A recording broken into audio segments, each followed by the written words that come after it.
Hello बच्चों, let's read the question. Question: A liquid is found to scatter a beam of light but leaves no residue when passed through the filter paper. The liquid can be described as a suspension, oil, a colloidal solution or a true solution.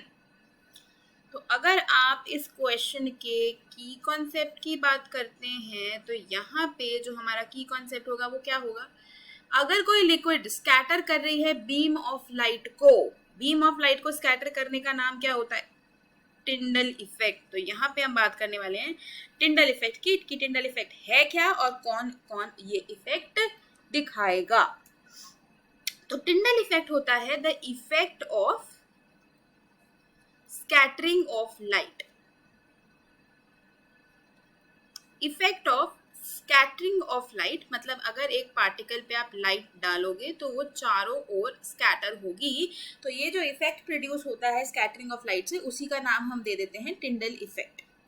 अब Tyndall effect जो है generally वो colloidal particles दिखाते हैं या फिर particles of a colloidal solution, क्योंकि इनका साइज होता है 1 से 1000 नैनोमीटर के बीच, जो कि परफेक्ट है फॉर स्कैटरिंग ऑफ लाइट.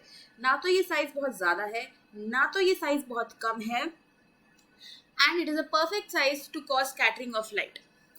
अब आपके जो कोलॉइडल सॉल्यूशंस होते हैं ये क्या होते हैं? कोलॉइडल सॉल्यूशंस जो होते हैं ये होते हैं हेटेरोजेनियस मिक्सचर्स, है ना.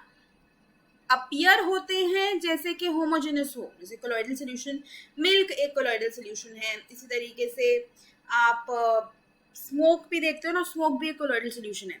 तो कोलॉइडल सॉल्यूशंस अपीयर होते हैं कि होमोजेनस है, लेकिन होते नहीं हैं क्योंकि इनका पार्टिकल साइज होमोजेनस सॉल्यूशन से थोड़ा सा ज़्यादा होता है. और क्योंकि ये अपीयर होते हैं कि ट्रू सॉल्यूशन जैसे हैं, अपीयर होते हैं कि इनमें पार्टिकल्स जो हैं बहुत ही छोटे हैं, इसलिए आप इसको जब फिल्टर पेपर के थ्रू पास करते हो ना, इसलिए इसको जब फिल्टर पेपर के थ्रू पास करते हो तो कोई रेजिड्यू नहीं मिलता. क्योंकि पार्टिकल साइज ट्रू सॉल्यूशन से तो बड़ा है लेकिन अभी भी छोटा ही है, इतना ज़्यादा नहीं है कि वो फिल्टर पेपर में आ सके, है ना. फिल्टर पेपर में और बड़े साइज के पार्टिकल्स कैप्चर होते हैं, ये नहीं कैप्चर हो पाएगा. तो ऐसा लिक्विड है आपका जो बीम ऑफ लाइट स्कैटर कर रहा है और कोई रेजिड्यू भी नहीं छोड़ रहा when pass through filter paper. तो scattering of light true solution में तो होती नहीं है क्योंकि होमोजेनस है, बहुत ही छोटा पार्टिकल स्कैटरिंग नहीं दिखा सकता. ऑयल में भी नहीं होगी क्योंकि ऑयल, अगर सिर्फ ऑयल देखोगे तो एक ऑयल भी यूनिफॉर्म कॉम्पोजिशन का ही होता है, उसके भी पार्टिकल्स बहुत छोटे होंगे, वो भी नहीं स्कैटर कर पाएगा लाइट को. सस्पेंशन कर सकता है स्कैटर, लेकिन अगर ये करता है तो इसके जो पार्टिकल्स हैं वो फिल्टर पेपर में पकड़े जाएंगे. फिल्टर पेपर में आपको रेजिड्यू मिलेगा क्योंकि इनके जो पार्टिकल्स का साइज होता है ना वो 1000 नैनोमीटर से भी ज़्यादा होता है, और ट्रू सॉल्यूशन के पार्टिकल्स का साइज तो लेस देन 1 नैनोमीटर होता है.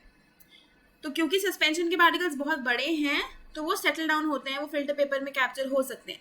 तो कोलॉइडल सॉल्यूशन ही ऐसा है जो टिंडल इफेक्ट दिखाएगा और उसका कोई रेजिड्यू भी हमको नहीं मिलने वाला. तो हमारा जो करेक्ट आंसर है वो ऑप्शन 3 कोलॉइडल सॉल्यूशन हो जाएगा. Hope you understood it well. Best of luck.